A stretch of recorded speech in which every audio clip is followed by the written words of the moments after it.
जीवन को बदल देने वाली सच्ची कहानी। एक समुद्र पर मछली फेंकने की कहानी। एक बार की बात है, समुद्र के किनारे एक व्यक्ति ठंडी हवाओं का मजा लेते हुए टहल रहा था। टहलते टहलते वह व्यक्ति ने अचानक देखा कि एक युवा समुद्र में कुछ मछलियों को फेंक रहा है। वह व्यक्ति को ये बात थोड़ी अजीब लगी और वह व्यक्ति ने उस युवा के पास जाकर पूछा कि तुम ये क्या कर रहे हो। वह व्यक्ति के पूछे जाने पर उस युवा ने बताया कि मैं ज्वार में आए मछलियों को पुनः समुद्र के अंदर फेंक रहा हूँ ताकि वह मछली जीवित रह सके एवं पानी के लिए तड़प तड़प कर मर ना जाए। तब व्यक्ति ने युवा से कहा, अरे नादान, तुम्हें आसपास दिखाई नहीं देता क्या? यहाँ पर कितने तारे मछलियाँ किनारे में आकर पड़ी है। तुम्हें तो इतना पता ही होगा कि यह समुद्र कितना विशाल है और इसका किनारा भी कितना विशाल है, तो तुम कैसे सब मछलियों को फेंकोगे? तब उस युवक ने बड़ा सुंदर जवाब दिया। युवक ने कहा, उस मछली को पानी में छोड़ने से आपको कुछ मिले या ना मिले, मुझे कुछ मिले या ना मिले, लेकिन इस मछली को तो सब कुछ मिल जाएगा। ये केवल सोच का ही फर्क है दोस्तों। सकारात्मक व्यक्ति को लगता है कि मेरे छोटे छोटे प्रयासों से एक दिन बड़ा काम हो सकता है, लेकिन नकारात्मक व्यक्ति को लगता है कि इन छोटे छोटे कामों क्या फर्क पड़ने वाला है। 2 जैसी सोच वैसी मौत। एक शहर में एक खूंखार अपराधी रहता था। वह अपराधी ने हजारों बेगुनाहों के जान लिए थे। बहुत लंबे समय बाद वह अपराधी पुलिस के हत्थे चढ़ा था। वह अपराधी को उस शहर की अदालत ने फांसी की सजा सुनाई। फांसी की सजा सुनाने के बाद अपराधी यह सोचने लगा कि मैंने ना जाने कितने लोगों की जान ली है, शायद मुझे फांसी की सजा मेरे कर्मों के कारण मिली है।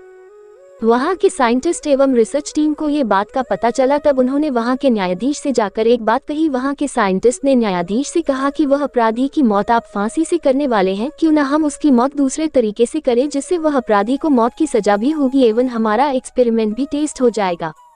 वहाँ के न्यायाधीश ने एक्सपेरिमेंट के बारे में जानने की सोची। दरअसल एक्सपेरिमेंट ये था कि वह अपराधी को फांसी की सजा न देकर एक जहरीले सांप से कटवाया जाए। न्यायाधीश ने सोचा कि अपराधी की मौत किसी भी प्रकार से हो रही है एवं देश के साइंटिस्ट अपना एक्सपेरिमेंट भी कर रहे हैं, तो उन्होंने कोई आपत्ति नहीं जताई सांप से कटवाए जाने की बात वह अपराधी को भी बताया गया। वह अपराधी अब गहरे चिंतन मनन में चले गया और अपने अंदर ही अंदर इतना सहम गया कि मैंने ना जाने कितने लोगों की जान ली है, अब परमात्मा शायद मुझे इस तरह ही मौत देना चाहता है। अब दूसरे दिन सभी साइंटिस्ट एवं रिसर्च टीम ने वह अपराधी को एक बंद कमरे में अपने साथ लेकर चले गए और वह अपराधी को एक कुर्सी से बांधकर उसके आंखों में काली पट्टी बांध दी।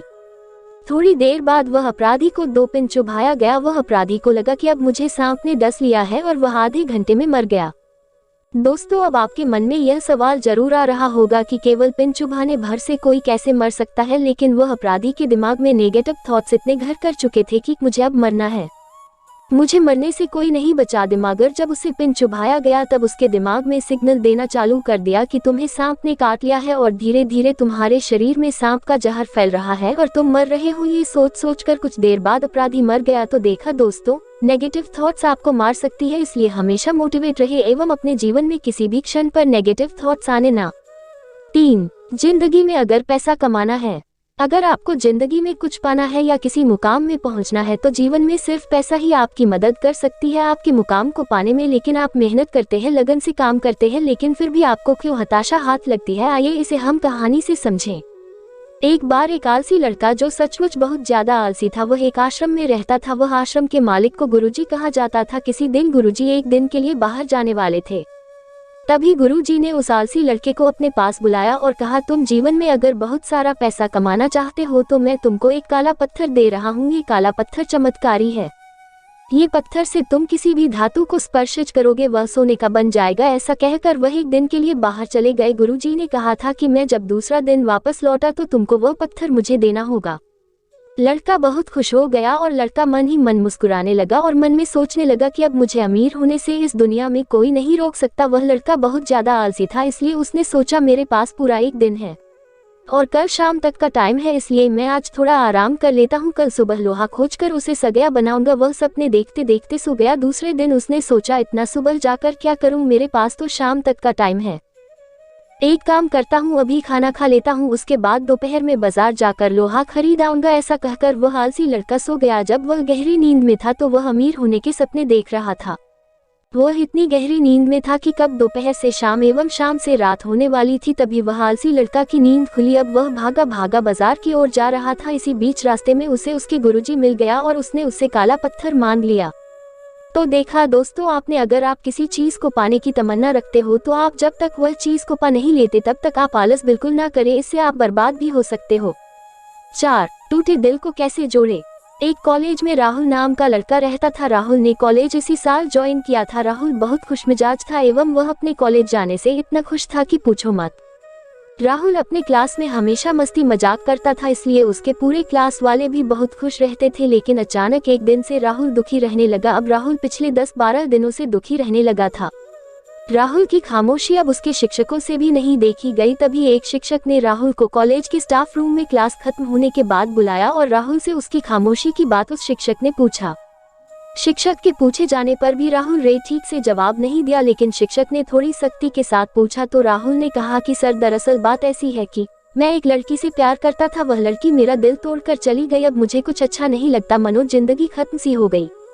शिक्षक ने राहुल की बात समझी और शिक्षक ने कहा, आज कॉलेज खत्म होने के बाद तुम मेरे घर आना। अब कॉलेज खत्म हुआ और राहुल शिक्षक के घर गया। शिक्षक ने राहुल को अपने घर के अंदर ले जाया और राहुल से कहा कि तुम कुछ पीना चाहते हो, और शिक्षक ने कहा कि चलो मैं ही तुम्हारे लिए कुछ बना देता हूँ। ऐसा कहकर शिक्षक ने नींबू पानी बनाया, जिसमें वह शिक्षक ने जानबूझकर नींबू पानी में शक्कर कम और नमक काफी ज्यादा मिला दिया।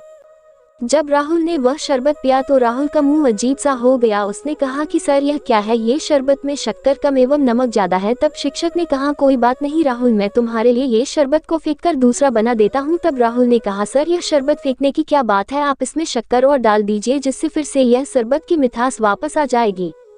शिक्षक ने कहा, यही बात मैं तुम्हें समझाना चाहता था राहुल कि तुम्हारी जिंदगी में अभी नमक ज्यादा है, तुम वह नमक को भुलाने के लिए अपनी जिंदगी में मिठास रूपी शक्कर को घोलो। शिक्षक ने कहा, जो बात बीत गई है उसे याद कर करके दुखी होने से कोई फायदा नहीं होता, परिणाम स्वरूप तुम दुखी हो जाते हो, इसलिए वह बात को भूल कर फिर से नई दोस्ती करो, खुश रहो, तुम जल्द ही खुश रहने लगोगे। राहुल ये बात समझ गया और कुछ ही दिनों में राहुल अब पहले जैसा हो गया और खुश रहने लगा। 5. पत्थर जमा करते करते हीरा खो दिया।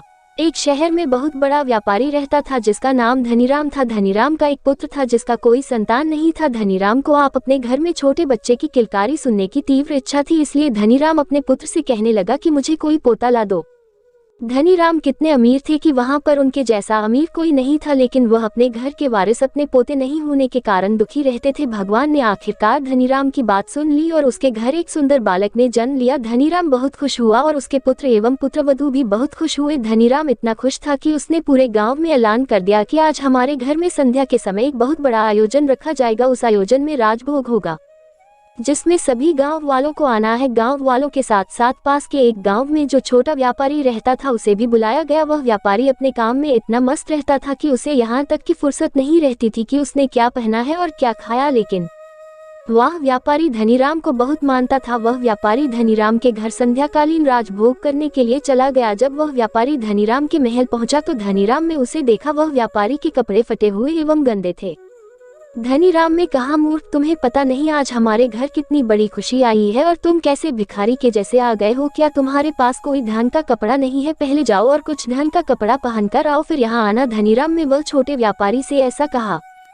छोटा व्यापारी घर चला गया और छोटे व्यापारी ने अपने घर में जाकर आईने के सामने अपने आप को देखा और व्यापारी ने फटे पुराने कपड़े के ऊपर एक सुंदर कोट पहन लिया और पगड़ी भी पहन ली और फिर से व्यापारी धनीराम के महल चले गए। धनीराम के महल जाकर व्यापारी ने खाने का प्लेट उठाया और उस प्लेट में उस व्यापारी ने थोड़ा सा भोजन लिया और अपने कोट और पगड़ी को खिलाने लगा। ऐसा करने से उसके कोट और पगड़ी गंदे हो गए। धनीराम ने गुस्से से उससे कहा, मूर्ख, तुम फिर आ गए हैं और यह क्या हरकत कर रहे हो?